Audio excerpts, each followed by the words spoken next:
Welcome to Uncovered Biblical History and Traditions, the channel dedicated to lost stories of the biblical past. Discover stories of pre-Christian historical roots, biblical legends, lost church history and forgotten historical characters of faith. It is very helpful if you hit the like, subscribe and share. Help build my channel and let's take a look together into these uncovered forgotten tales.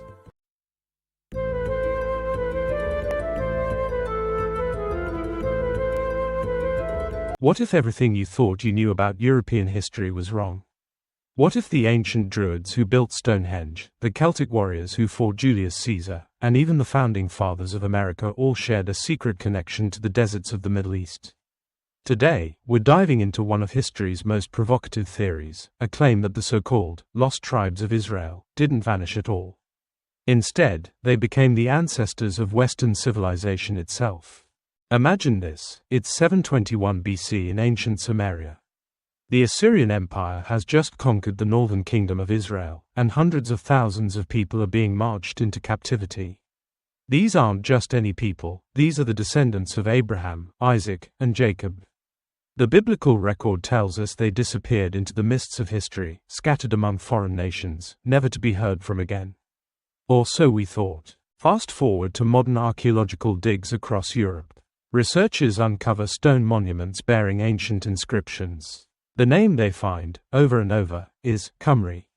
The Assyrians used this term for the Israelites they'd conquered, naming them after King Omri of Israel. But here's where it gets interesting, this same name appears in connection with peoples who migrated westward, peoples who would eventually become known as the Cimmerians and Scythians. The Cimmerians poured out of Asia Minor in massive waves during the 3rd century BC, spreading across Europe like a human tide. They moved west to the Iberian Peninsula, east to the Carpathian Mountains and the Ukrainian borders, south to the Alps and northern Italy, and north into the British Isles. They established a colony as far east as Galatia. These weren't small tribal movements, these were entire nations on the move. But who were they really? For centuries, historians scratched their heads trying to figure out where such enormous populations suddenly came from. The numbers didn't add up. You can't just manifest hundreds of thousands of people out of nowhere. Recent archaeological findings, however, have established something remarkable. The Celts and Gauls were the main body of these Cimmerians, and the Cimmerians themselves came from the very people the Assyrians called Gimira and Iskaza, alternative names for those captured Israelites. The Scythians tell a parallel story. These legendary warriors, known for their horsemanship and fearsome combat skills, have likewise been traced back to the same Gimira peoples. They took a different route, migrating north through the treacherous Caucasus Mountains into the vast steppes of southern Russia. Centuries later, they pushed westward again, establishing a prosperous kingdom west of the Black Sea. Two great mysteries suddenly had one solution, the origin of the Scythians and Cimmerians, and the destiny of the lost tribes of Israel, both converging at the exact same point in history. Here's where the story gets even more fascinating. These Scythian and Cimmerian populations eventually evolved into the peoples we know today, the Anglo-Saxons, the Scandinavians, the Germanic tribes, the Lombards, and the Celts. Ancient biblical prophecies had predicted that the tribes of Israel would be spread among the heathen, and would eventually move to an appointed place, specifically, the Isles of the Sea, in the north and west. The British Isles fit that description perfectly. But perhaps the most compelling evidence lies not in archaeology or ancient documents, but in religion itself. When the Celtic Druids arrived in Britain, they brought with them a complex system of pagan worship that scholars describe as Druidism. On the surface, it seems like just another ancient nature religion. But when you dig deeper, the parallels to ancient Israelite worship are absolutely stunning and deeply troubling.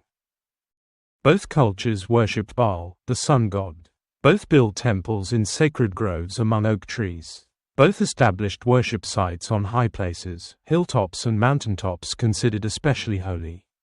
The Gaulish Druids may have even practiced human sacrifice, just as some corrupted Israelites did, as documented in the biblical book of Jeremiah. These aren't vague similarities, these are specific, detailed correspondences that seem far too precise to be coincidental. To understand how Israelites could practice such horrific paganism, we need to rewind to the Golden Age of Israel under King Solomon. Despite his legendary wisdom, Solomon made a fatal mistake. He married hundreds of foreign wives from surrounding pagan nations. Each wife brought her native gods with her: Ashtoreth, the Sidonian fertility goddess; Milcom and Chemosh, the Ammonite and Moabite deities; and worst of all, Molech, who demanded child sacrifice by fire. Solomon built temples for all of them right outside Jerusalem. The man who built God's temple ended up building temples for demons. A century later, King Ahab, son of Omri, the very king whose name became Khumri, took things even further. He married Jezebel, daughter of the Sidonian king, and she brought with her a militant devotion to Baal worship. Ahab built a massive temple to Baal in Samaria, the capital, complete with an altar for blood sacrifices and a sacred grove for ritual prostitution. The biblical text says he provoked God's anger more than all the kings before him combined. This spiritual corruption reached such depths that it brought divine judgment. The people were worshipping celestial bodies, practicing divination and witchcraft, and, most horrifically, burning their own children as sacrifices to Molech. They had abandoned every commandment and sold themselves to do evil. In 721 BC, the hammer fell. The Assyrian Empire conquered the northern kingdom and deported the population. Only the tribe of Judah remained, and eventually, they too fell into captivity. But here's the remarkable thing: even in captivity, even during their migration westward, these people continued the pagan practices. The prophet Ezekiel recorded God's assessment: "They profaned my holy name among the heathen." Wherever they went, their reputation as the people of God preceded them, yet their behavior contradicted everything that name should have meant. Yet Ezekiel also recorded a promise. God declared that he would act, not because Israel deserved it, but to vindicate his own reputation. "I do not this for your sakes, O house of Israel, but for mine holy name Sarke," the prophecy reads. God promised to sanctify his name by restoring these people, and the nations would witness it and know that he alone is Lord. This is where the Druids come back into the story. When Christianity arrived in Britain, something extraordinary happened. The Druidic priesthood, the religious leaders of Celtic society, accepted the Christian faith. This wasn't a violent overthrow or a cultural erasure. It was a transformation from within. The prophecy began its fulfillment as these descendants of Abraham, blind to their own identity as predicted, embraced the Messiah their ancestors had rejected. Centuries later, another fulfillment occurred. In 1776, the United States of America was founded explicitly as a Christian nation by people primarily descended from British, Celtic, Germanic, and Scandinavian stock, all peoples potentially connected to those ancient migrants. The founding documents, the national motto, "In God We Trust," the entire constitutional framework reflected biblical principles.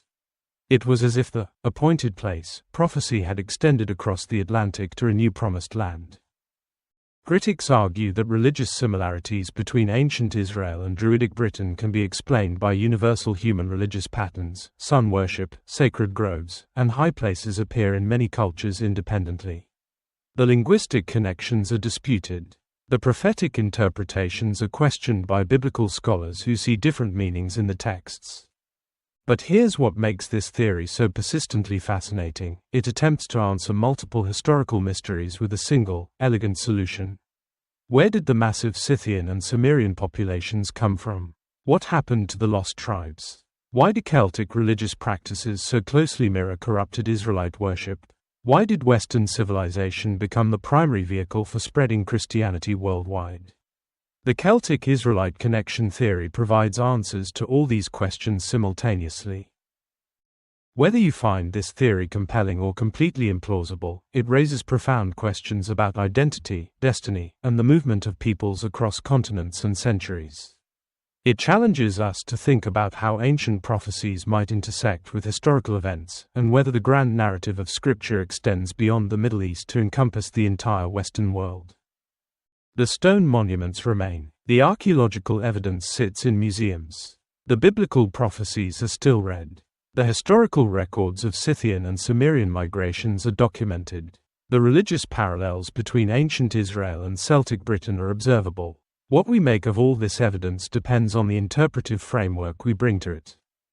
One thing is certain, the mystery of the lost tribes continues to captivate imaginations and fuel debates more than 2,000 years after those Israelites marched into Assyrian captivity. The Druids kept their secrets well. Perhaps the greatest secret of all was hidden in plain sight, not just in their religious practices or their monuments, but in their very blood. If you would like further context and the rest of the story, check out previous videos and future videos.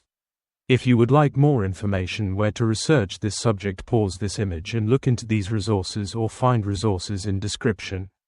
If you have book sources or links of your own on this subject, please share in comments or email me. Thank you. Thanks for watching. If you enjoyed this video, don't forget to like, comment, share and subscribe for more great content. Hit the notification bell so you never miss an update. See you in the next video.